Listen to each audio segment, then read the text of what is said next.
Bonsoir et bienvenue à Buenos Aires. Je vais vous faire découvrir l'un des cœurs battants de la francophonie de la ville. C'est la librairie, non pas des mille et une nuits, des mille et une feuilles. Et j'ai rendez-vous avec Monica, la libraire et la directrice de la librairie. Bonjour Monica. Bonjour, bonjour. Alors on est où ici? Chez vous? On est là, on est dans notre librairie. Comme vous avez vu, il y a deux vitrines.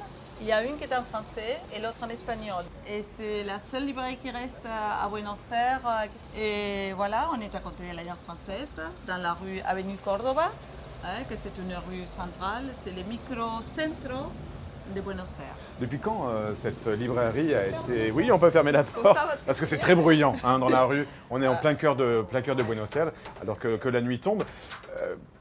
Depuis quand cette librairie existe? Elle existe depuis, ça fait 32 ans, mais ici au centre-ville, ça fait à peu près 8 ans. Hein, avant, il y avait énormément de librairies françaises. D'autres librairies francophones, il y avait d'autres librairies ici. Énormément. Il y avait même Hachette. Et donc vous êtes le dernier bastion pour lire des livres en français de en la Argentine. littérature. De la littérature. Hein, parce que des méthodes on peut trouver, mais la littérature et puis des rencontres qu'on fait avec les écrivains, il n'y a pas beaucoup. Là, vous voyez, ça c'est notre parent, Daniel Pénac. D'accord. Et avec Karine Henry. Karine Henry, c'est la libraire de Comme un roman à Paris, de la librairie Comme un roman. Donc on établit un rapport avec eux, avec Karine Henry, qui justement s'appelle Comme un roman. Donc c'est le titre du livre Daniel Pénac. Et Daniel, il a voulu aussi, il était bien d'accord pour être notre parent.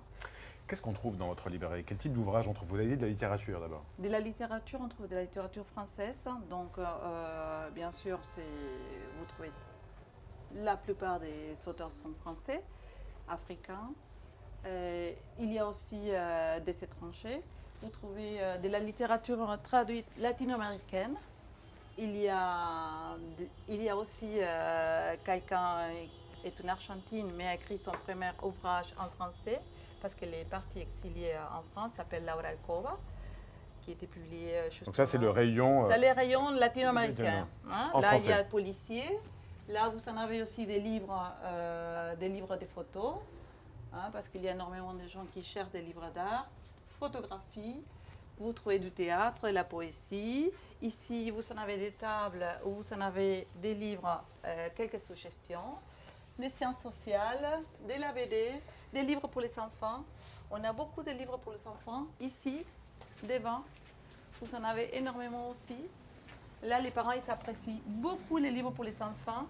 Alors, c'est un public, de plus en plus, c'est un public local, argentin. Il n'y a pas énormément de Français et qui ne parlent pas du tout parfois le français, mais qui s'intéressent.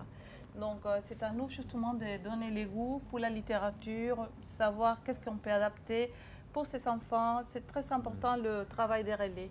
Parce qu'ils ont peur, comme il n'y a pas une tradition comme avant. C'était auparavant, la culture française, elle était très présente en Argentine. Maintenant, c'est fini. Fini ou... Là, il y a très peu. Ouais. Non, c'est pas fini, mais fini par rapport aux familles. Donc c'est un peu un combat quand même que vous menez un petit peu au quotidien pour faire continuer à vivre le livre Tout à fait. en français Tout à ici en fait. Argentine. Je vous dirais un combat idéaliste. Idéaliste. Et si, parce que les livres, c'est quelque chose d'abord qui passe.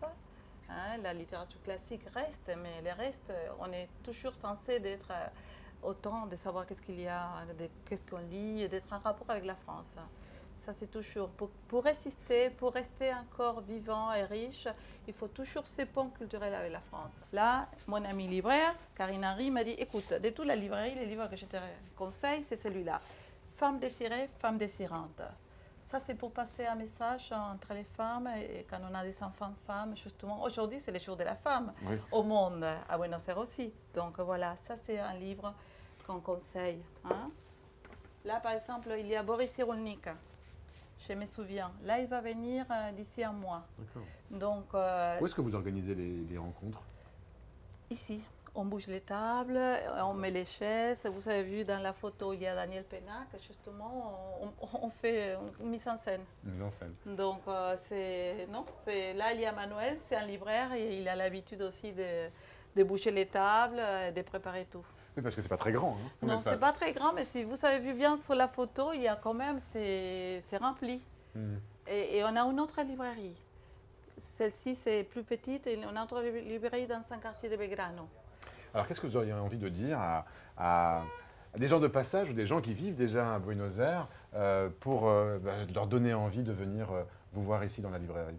Ben, que c'est un monde dont on a à chaque fois besoin que soit riche à l'intérieur. Donc, toujours prendre un livre avec soi, c'est déjà avoir son monde pour s'enrichir en dehors de tout ce monde qui bouge, qui est tellement parfois désespérant. On prend un livre, on comprend beaucoup de choses. Je ne sais pas, moi j'adore. Alors, si vous venez à Buenos Aires ou si vous y êtes déjà, rencontrez Monica. Emmanuel Emmanuel et tous les libraires qui sont là. Voilà, quand je disais que c'était un cœur battant de la langue française et de la francophonie, c'est vrai ici, on est à 2 pas de la langue française. Donc poussez la porte et venez acheter un livre ici à Buenos Aires, un livre en français bien sûr. Merci. Merci.